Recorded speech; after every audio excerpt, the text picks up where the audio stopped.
Okay, Tom. I completely rebuilt the throttle. New bushings, new shaft. There you go. Alright, let's take a look see here. That's where your idle is.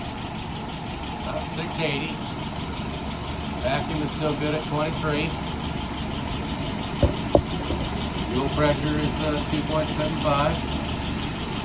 And the well is still where it always has been, near 42. Alright, well, let's take a look at this. Tell me what you think.